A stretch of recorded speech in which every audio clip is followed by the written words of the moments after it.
I'm Kris Sims, and this is the Canadian Taxpayers Podcast. We're dedicated to lower taxes, less waste, and more accountable government. In this episode, we have a special interview for you, and we're going to focus on a whole lot of waste of taxpayers' money and a big lack of accountability. Do you remember that story from a couple of years ago out here in BC, when the BC legislature used taxpayers' money to buy a wood splitter? You know those hydraulic presses used to chop up firewood? It's true. The officers of the legislature, those folks that manage the building and they run around in those black and white robes, they use taxpayers' money to buy the thing. In fact, they spent around $10,000 in taxpayers' money to buy a truck trailer to haul the thing around in. Now you might be asking yourself, what does a legislature need with a wood splitter? Good question. That's the same question that then Speaker of the legislature, Darryl Plecas, started asking himself real quick. Who's Darryl Plecas? Well, as we mentioned, at the time, he was the Speaker of the legislature, but he's not a career politician. No. Before he was elected to the legislature in Victoria, he spent most of his time in academia, specializing in criminology. He's even instructed law enforcement officials on how to conduct a good investigation. So then picture it. Shortly after he's named Speaker, he looks around and realizes that thousands of taxpayer dollars are being wasted on this sort of nonsense. So what does he do? He went undercover. Yes, Darryl Plecas went undercover. He started making copies of these receipts and copies of these spending reports and copies of these really fancy overseas trip itineraries. He compiled them all together into a report. And then he dropped that report like a bombshell on the BC media. It made such an impression, and it was so alarming, that the then clerk of the BC legislature was escorted off of the grounds of the legislature. Now, we're getting into some heavy stuff here. As of the recording of this podcast, the former clerk of the BC legislature is facing some pretty serious charges, including fraud, but he has not been convicted. He's just facing the charges. So did this stop at the wood splitter? Unfortunately not.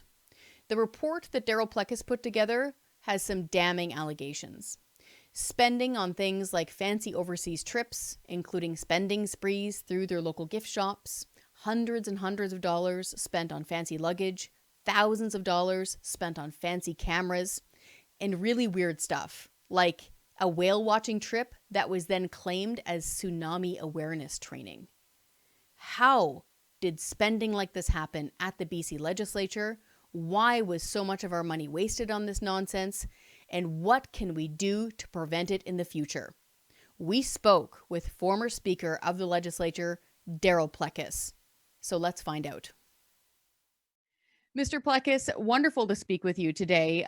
You aren't a career politician, and you became Speaker shortly after you were elected to the BC legislature. And I got to say, that's a pretty good gig. You're paid reasonably well. It's a position of prominence. Get to wear a jaunty hat. Why did you dive into this investigation into spending in the legislature when you didn't need to? Well, Kris, first, thanks very much for having me on your podcast. I would have to say more than anything, it was a bit of an accident. I'm on the job for 15 minutes. I go into my office and I discover that there's a cabinet full of liquor. And I ask my executive assistant, what's that all about? And she reminds me that I'm the Speaker and I can have anything I want. And if the liquor selection isn't good enough, they can make sure that whatever I want is in that cabinet. Well, later that evening, I look around my office and I notice that there's liquor everywhere. The cabinets are filled with all kinds of liquor. So that was my first thinking that, gee, this isn't consistent with what you'd normally see in government. I knew from my university days that, you can buy dinner for people, you can buy lunch for people, but they never pay for alcohol. So that was the first thing. And then I immediately asked the then clerk if I could have an audit of my office. And he said, okay, he could arrange for that. And I met with that auditor and I said, look, I want my office to operate the same as every other part of government. I want to be transparent. I want to be open. And anything that you recommend that I can do to do that, I'm going to accept those recommendations.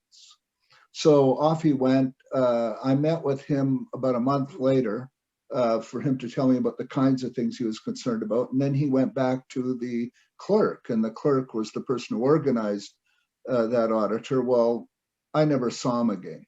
For those people who are watching across Canada who weren't aware of this spending scandal, you very rightly said, if I'm paraphrasing you, if taxpayers don't want to throw up by the end of this investigation, I'll, eat my hat or resign.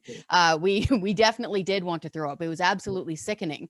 And to detail some of the misspending that you uncovered, and I think that you were the one that kept all the receipts and kept the documents in order to prove this to people, there was all sorts of stuff. There was overseas trips to Great Britain. There was an overseas trips to Hong Kong. You mentioned the luggage, and we're talking fancy luggage here, worth about $600 per suitcase, bought at the last second at airports. There was the famous now wood splitter, which was more than $3,000. There was a trailer to stick the wood splitter in for some reason, which was $10,000, which, correct me if I'm wrong, was not on the grounds of the legislature during this investigation and miraculously showed up the night after you blew the whistle. Is that true? That's correct. and so, people also need to know, just because it's still a bit complicated for me to talk about it because it's before the courts, but yes, they want to remember that the charges against the clerk include, beyond the breach of trust, it's fraud, 2 counts of fraud over $5,000. So we're not just talking a little bit of money here, but there's other matters which are still under police investigation. People should not think for a minute that, the police are finished and this is the end of the people who are going to be charged or could be charged, because it's definitely it's still an active investigation. And that involves that involves an elected official. Okay, so there's still a police investigation in this. Oh, absolutely. Okay. Absolutely. Okay. And I would say the extent to which people commit fraud is mind-boggling. Like, one would think, you could, at least you could be creative about it, but they just fudge things like taxi receipts, make stuff up, full-blown lie about being somewhere where they're not, and it just goes on and on. And again, what happened in one case where we had one case of an employee who said, "You can't be doing this. This is fraud." The first order of business was to fire that person. And have there been any reparations? Have these employees been given severance or something, or an apology or anything like that? None whatsoever. Okay. None whatsoever. So that is still, very troubling. And I'm still hopeful that at the end of the day, it's going to get to a place where there's charges. And I would say at the point at which that gets to charges, if it does, the seriousness of the matter is far more serious than what people have heard thus far with the clerk, because it's the nature of what happened, how it happened, and how it was handled, which tells us that there's a lot more people who need to leave the building in Victoria there. But again, it's hard because the troubling part is, there's so many things that I argue they ultimately facilitate corruption.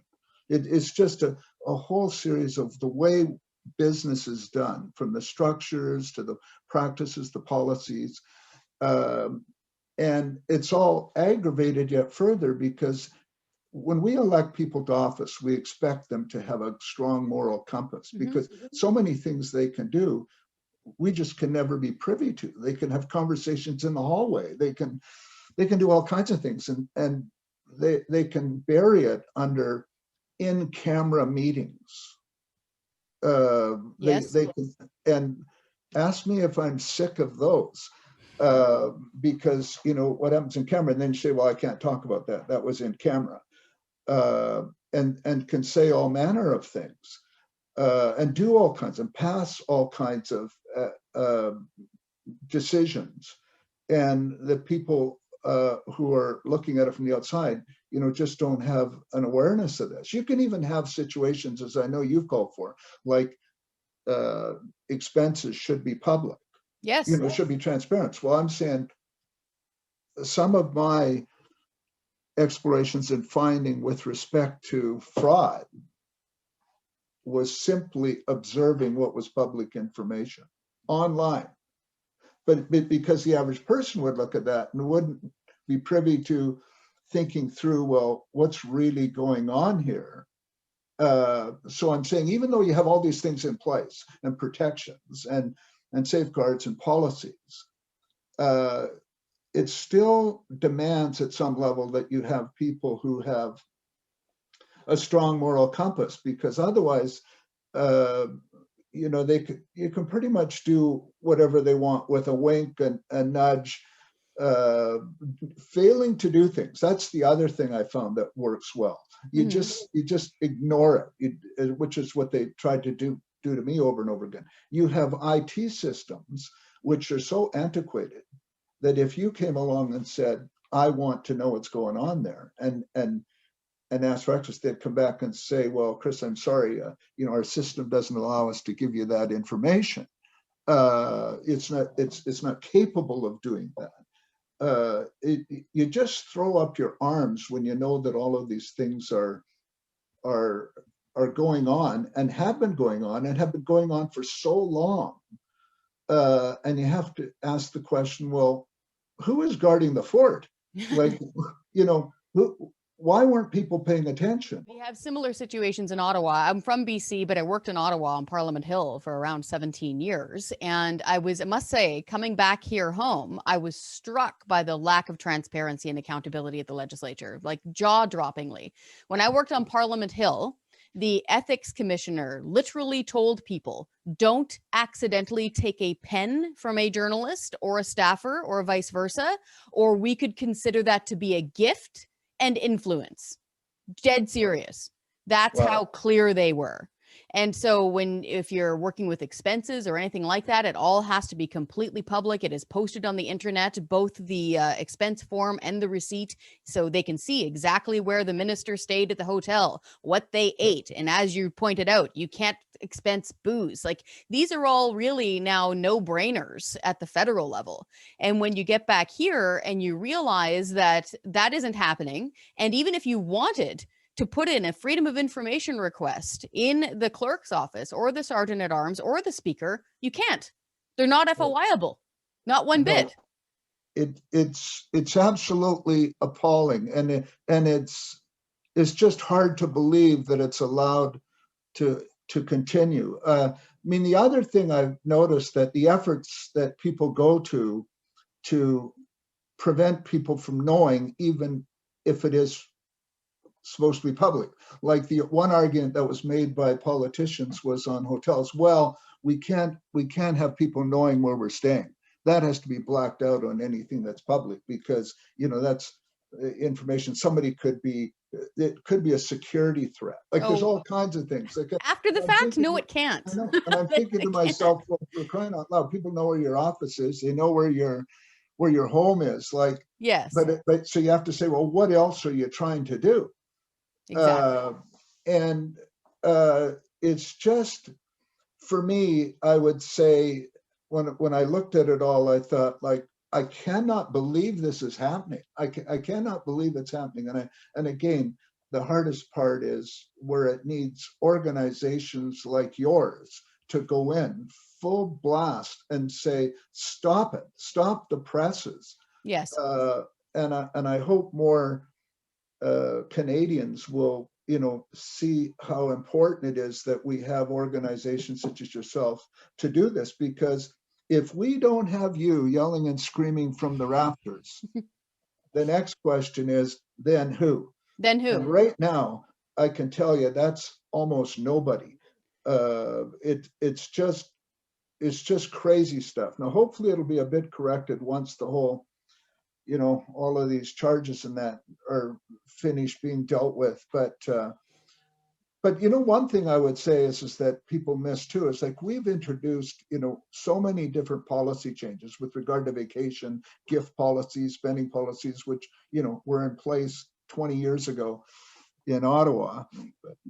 We brought all of those in, and they're still important because one of the things that we were up against is, when there's a whole collection of wrongdoing by these individuals, and there's no way it can go anywhere because it always came back to, well, there's no policy. There's no policy. We didn't have policies on vacation. We didn't have policies on gifts. We didn't, all manner of spending was without policies. So people could do as they damn well please with you, and you could never come back and say, well, you should be dismissed because you violated, you are misspending. They'd say, well, misspending how? Where does it say that I can't buy a TV for myself? It's just crazy stuff. Or I'll point out an Apple TV or two, or Bose noise canceling headphones at $500 a pop or 2 sets. Or I think I counted more than 40 magazine subscriptions, cameras, fancy ones, bought 1 year apart. Very interestingly, on the same date, just before Christmas, at the same camera shop. Different colors, one was red, one was blue, with a matching bag. All of this spending was so strange, and we went through every single one of those receipts that you thankfully posted on the internet. I don't know if they're publicly available now, probably not. They're probably subject to the court investigation going on right now. But I must say, one of the ones that we found was a receipt that was from the Hong Kong airport, and it was an expensive piece. I think it was around $300 or so, and written in pen on it was luggage underneath an item. And I was curious, so I looked up the item number. It wasn't luggage. It was a very fancy men's watch. So number one, expensing luggage at the last minute at the Hong Kong airport on a trip that was questionable anyway isn't a good use of taxpayers' money. Number two, writing down that it is actually luggage when in fact it's a men's luxury watch is not okay. What receipt to you jumped out? Was there any one particular expense that people can really sink their teeth into that made your eyes really open? Was it the wood splitter? Was it the whale watching tour that was written off as tsunami awareness? Was it the Mariners game that was written off as, crowd control evacuation? I think is what they wrote down. Was there any one that jumped out at you? Yeah, well, the one that was, it wasn't a large one. Well, it was, depending on how you look at it, it's a couple $100, but a receipt for some shirts purchased at Brooks Brothers. And they were, again, the scribbling thing, and it was listed as tabs. Yes. Well, I couldn't get anybody to pay attention to that. So I myself personally went to the Brooks Brothers store and said, look, do you sell tabs? And they said no. And of course, the other part of it was, I said, well, I actually went to the extent of just saying, I'm buying these shirts myself. I went with the codes and I bought them just so I could physically see what they look like. Yeah. And they weren't white shirts.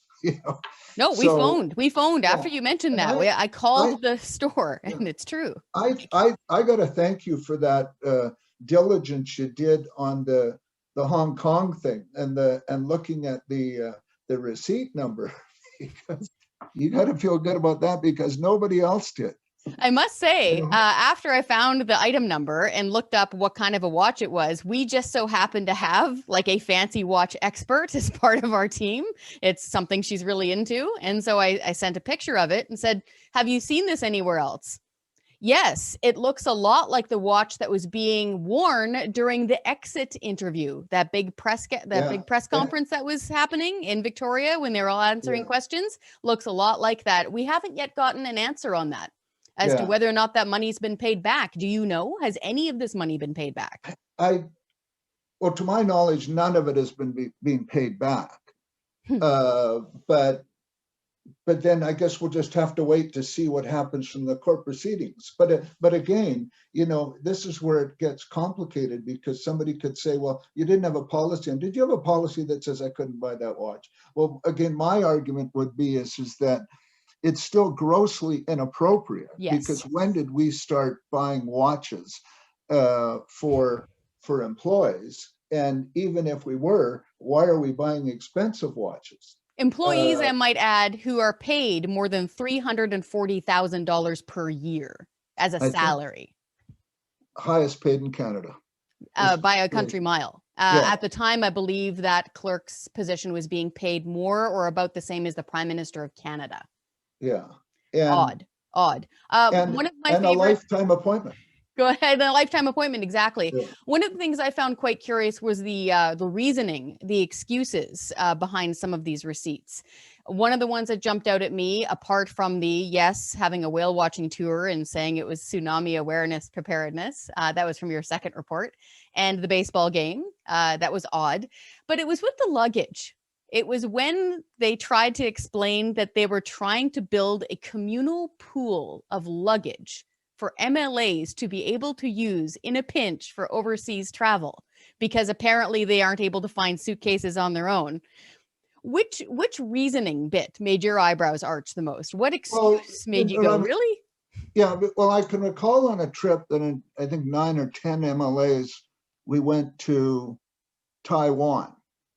And the Taiwan people are so extraordinarily nice. And, everywhere we went, they gave us gifts. And, everybody needed something to carry their stuff back in. So I remember very clearly going to one of these markets, looking around for some kind of bag, the cheapest thing I could find, like 30, 40 bucks. And everybody did that. And so you could say, well, is there need for luggage? Yeah, there is. I mean, you can go there and you're going to be given stuff to bring back, literature, whatever, and it's not going to fit in your suitcase. But there's a communal pool of luggage that is stashed somewhere at the legislature, though? Really? No, that's just complete and utter nonsense. It's just complete nonsense. That's just not going to work. And certainly it doesn't fit to the reason. Somebody should have been asking this. Well, what is the reason somebody would need the extra luggage? You don't need the extra luggage because you're taking your luggage. You need it because of something that would happen over there.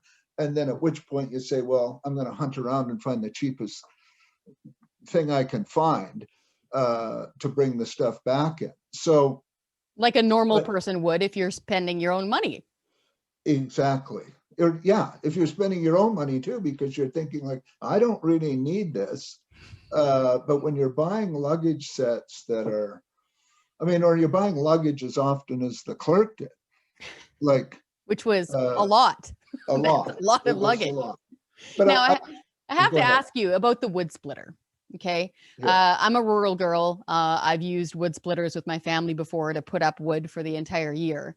What on earth would have justified the purchase of a wood splitter? And for people who don't know what a wood splitter is, it isn't a chainsaw. It is a hydraulic press, basically, that pushes a bucked up piece, a chainsawed piece of log against an axe blade. So you don't have to chop it. It's basically a hydraulic chopper that runs along a track.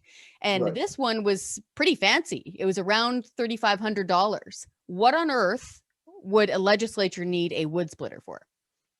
Well, most of us would say no reason whatsoever. There are a few trees on the property. Yeah. And one could say if there was some kind of disaster, as they alluded to, like, well, we needed to create firewood and to keep people warm in case of an earthquake. Well, if you looked at the size of the trees, you're not splitting those with a wood splitter, that's for sure. No, you certainly aren't. But it's, so yeah, most people would say, oh, well, never mind that most people would say, there were people saying that before the purchase. And yet the purchase happened anyway. Purchase happened anyway. Okay. So that whole thing was, a bit of it was a good example of what happens. Like even though people are saying, well, you shouldn't do this or can't do this or whatever, that doesn't mean it's going to stop anything if you have certain people who say, well, I'm just going to do it anyway. But to us, it perfectly symbolizes an institutional culture of entitlement and a lack of transparency and accountability. Because if people tell you you shouldn't buy that and you go do it anyway, and then you have the most ridiculous excuse in the world, as to the reason of your purchase, and it wasn't even on the property before the hand was found in the cookie jar. This perfectly symbolizes, from our perspective, the mismanagement of taxpayers' funds at that building. Yeah, I wish, Kris, that we could have you go there and just spend a couple months there and do what you do for the Canadian Taxpayer Federation. And number one, look at all of the things that need to be fixed, and then make recommendations on how they need to be fixed. So because you have no vested interest. Well, no. I mean, you only in terms of your main thing is, yeah, do you have a vested interest? It's safeguarding or helping to safeguard taxpayer dollars. Absolutely. And so why not do that? Well, my guess is that ain't ever going to happen, because number one, they know the extent to which you're going to dig. And it's just one of these things where it's a bad news story for people who are there, which is unfortunate. Like it's, however well-meaning, for example, the current government might be, it's still seen from their perspective as a bad news story. Like, people were constantly saying to me, Darryl, back off, back off, back off. You're making everybody look bad. You're tainting the whole organization. And my view was, no, I want to taint it. I want to burn it to the ground and then start afresh. And then, that will be a sign that you all understood how badly change needed to happen. And nobody's going to get hurt by that. Nobody's going to get hurt on the other end if we're trying to make it better. But people were afraid to even go the first step. And oh my God, did they ever do that? Well, sunshine is an excellent disinfectant, and that's what needs to happen in that building. And so we thank you for the work that you did there. Going forward, if you can name two major policy changes that have to happen in that building to create more transparency. We're talking mechanisms here. As you say, this doesn't have anything to do with the party that's in power. The NDP, BC Liberals, Greens, whoever it is. Going forward, there must be a mechanism built into that system of transparency, of checks and balances, of freedom of information, of posting of expenses, of very few in-camera meetings of the Legislative Management Committee. And when wrongdoing happens, there has to be people answering things in front of cameras on TV, as we saw federally. Expensing a pack of gum gets you sitting there answering questions from elected officials. That needs to happen at the provincial level. Can you name two things, as you're no longer speaker anymore, unfortunately, and you don't have this role anymore, that they need to change to make that happen? Well, I think number one, we need to be FOIable. Yes. That's number two. There needs to be whistleblower legislation or a whistleblower policy that allows anybody who's got any kind of concern. And thirdly, I don't want that person who's done something wrong or potentially something wrong on spending really being in front of elected officials. I want them sitting in front of you.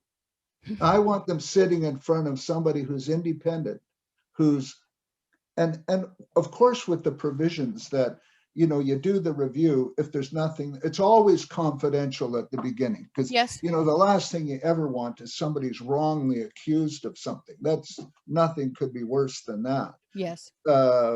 So, and of course, even being tainted. Once somebody says, oh, you're under investigation for something, your life goes into a tailspin, and it's an awful situation. So you better be right. So, but I think you could envision a situation where you had an organization from outside the legislature, which is nonprofit, which is all about, you have one primary focus of concern, and that is appropriate spending of taxpayer dollars.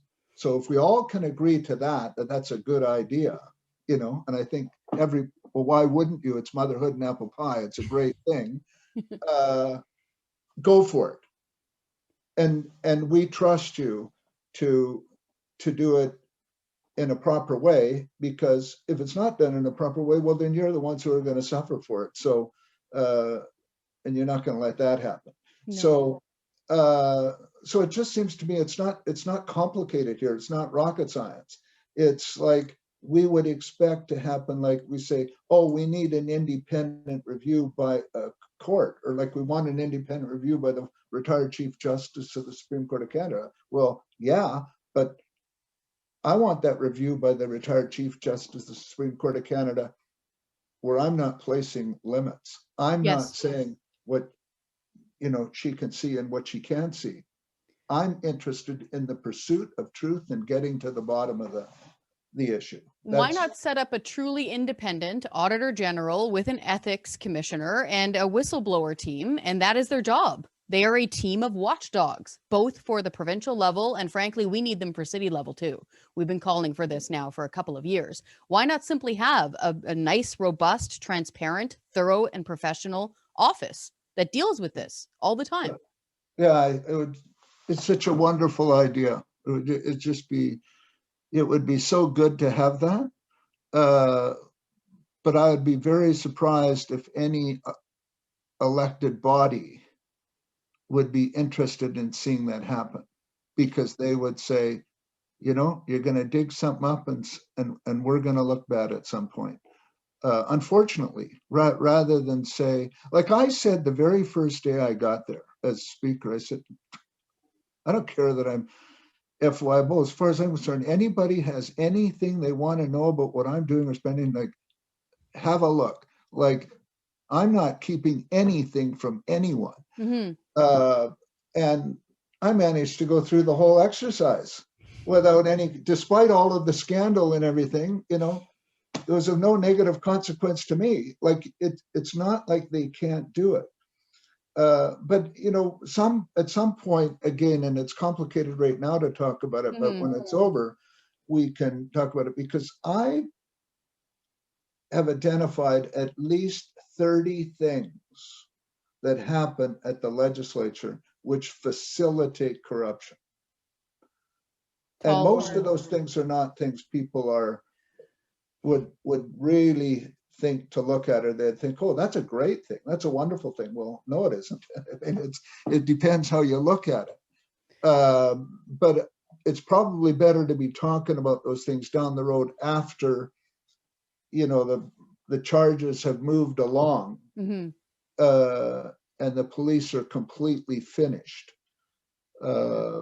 Because again, there's some things that are, the one thing that surprises me most, again, if somebody said what surprised me again, is resistance. Is like, I'm thinking, well, why are you being so resistant?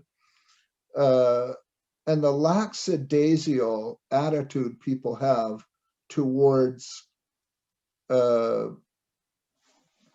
any kind of untoward behavior. Like, it's, okay, well, it's always, what's the big deal? Like you mentioned the pack of gum. Well, it's a big deal for me, a pack of gum, because I think, like, it's not a lot, but if you're into that, if you won't buy your own gum, what else are you doing? Exactly. And then, of course, as we discovered, people, it isn't just, chiseling $10 here, it's doing it all the time. So over a period of time, it amounts to a fair amount of money. And it's just too bad that people wouldn't have that. Again, it comes back to, do you have, where is your ethics? Where is your moral compass? I always say that people get elected to office, not because people know them, it's because people don't know them. Because if people knew what some of these individuals are like, if they knew that, they just wouldn't elect them for anything. And it's hard to get it. And I'll just say one last thing, and it's alluded to something, I know you know this, but when you talk about meetings, and we're talking about ways to save money, and we're in a meeting, a finance meeting, talking about that, and people say, let's just not talk about this right now, a particular issue, and it's very significant amounts of money, and it's just, you can do that in a way. We can say, well, let's just put it off to another meeting. You just keep booting it down the road, and it never gets addressed. And it really struck me how people in elected office will say, I care about how money's spent, and I want attention called to this spending, and we got to save here. But when it came to huge amounts of money that were related to the political well-being of the party or the MLAs, it's a non-starter. Don't even go there. Wow. So one time perhaps we could have a conversation about that. But again, and it's very easy to do, because you could say, well, are you doing anything illegal? No, you're not. You doing anything untoward? No. And it's hard to call somebody on these things, because they can say, well, yeah, no, we just ran out of time. There's always an excuse, but it's pretty clear intentional behavior to have money concerns directed away from, from what we should really be looking at. Public scrutiny. Oh. In the meantime, we know this is going through the courts, and I'll lastly ask you this. We have a standing army of about 235,000 supporters across Canada, and they're doers. They like to do things, and they like to push back. With these recommendations you have, who should they take this case to? Do we email the Premier? Do we beg him and implore him to bring FOI and whistleblower protection into the legislature? Who's the next call that we make? Well, that's such an excellent question, because I'm reminded again, the government of the day right now, the NDP government, recognized the significance of whistleblower legislation and introduced it. But that didn't happen for the legislature. So it needs to be something where the government is being attentive to, yes, we know this is outside of government, it's the legislature, but it's still the people who run that are elected officials. It's made up, it's the Legislative Management Committee. But I would say, so you have to say, well, who is the powerful voice that can get it changed? I would say, I wish you could go to the media. I'm just not confident about that, because if the experience of the last 3 years is any indicator, there's not going to be much help there. I wouldn't say that for all media, but certainly for some media, it's unfortunate that they just don't have that investigative mindset and get change mindset. But the people, I think what would make a difference is, let's just say you had a couple 100,000 people writing letters, or to the Premier. That's, and all the MLAs, I mean, sort of blitz them, just blitz them and say, look, either we're going to have change here, the kind of change that's needed, or we're just not going to be supportive of, any efforts to get reelected, regardless of what side of the house you're on.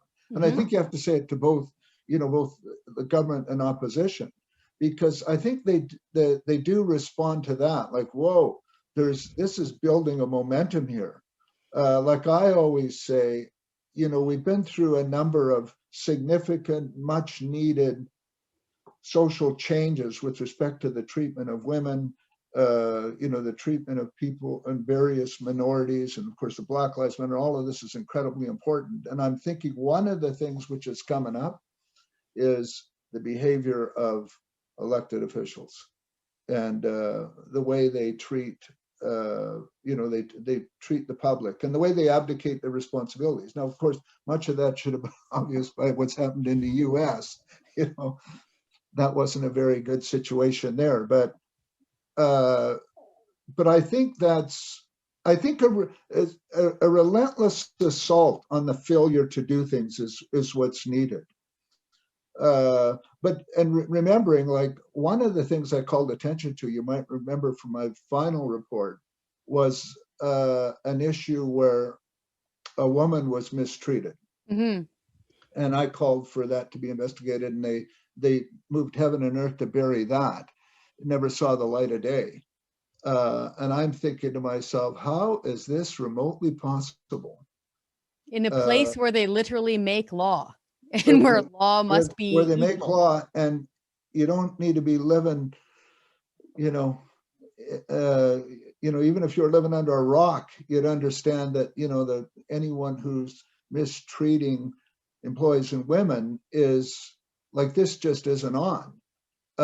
Yet they've done that, and they've done it as recently as, the last month, where they're still like, deny. They come out with comments like, oh, I never saw that report. Well, of course you saw it. It's a matter of public record if somebody dug to see that they saw it. But so the level of resistance is just so, and I'm sure you've seen this a lot more than I have, like how people will just not let you get through the door. Mm-hmm. So you say, what does it take to get through the door? I think it's a couple 100,000 people saying, look, and even though I don't live in BC, it exemplifies what could be happening elsewhere across the country, and stand up and be an example. So yeah, and I think that's, well, that will give our Army hope. One of our slogans is to stand up and be heard. That's definitely something that they'll want to see come out of this. I want to ask you just lastly a fun, silly question, and I know it's silly, but it is symbolic. Last I checked, the wood splitter is still sitting in a back parking lot. I did put a tarp around it in order to protect the taxpayers' investment. Put a blanket over it to keep it warm. I did. Well, it was starting to show a little bit of rust, and I was open to the elements, and so I put a tarp loosely around it to give it some air, but to keep the water off of it. Can't we put that on a pedestal somewhere? Not in the front. We don't want to be tacky, but in the back, where the MLAs, where they walk in, they jaunt in from their parking lot into the back door. Can't we set it there on a piece of concrete, maybe even bronze it? Yeah, the one complication is, and you want to hold on to this thought, when this is all over, yep. If anybody should be entitled to that, it should be the Canadian Taxpayers Federation. So you want to put in a notice to the government that you're interested in getting that. But the one thing that's complicated right now, of course, again, it's always the legalese thing. You can't be, getting the wood splitter and nobody's been convicted of wrongdoing related to the wood splitter. Right. This is where it's complicated, because you and I might say, well, I don't care about whether or not you're found guilty in a criminal law. The point is still misspending. It's still misspending. Yeah. It's still dishonesty. It still wasn't appropriate, no matter which way you look at it. So I suppose on that ground you could get it, but I'm thinking it's more likely that it's going to have to wait. But I really do mean it. I think that Canadian Taxpayers Federation should put a dibs on that ASAP, because it may be that thing disappears and somebody finds a way to we're get keeping rid of an eye on it. We can put it in our debt clock. It'll be part of our rolling national tour. Mr. Plecas, we sincerely appreciate the hard work that you did, keeping all of those receipts, and really you blew that whistle long and hard.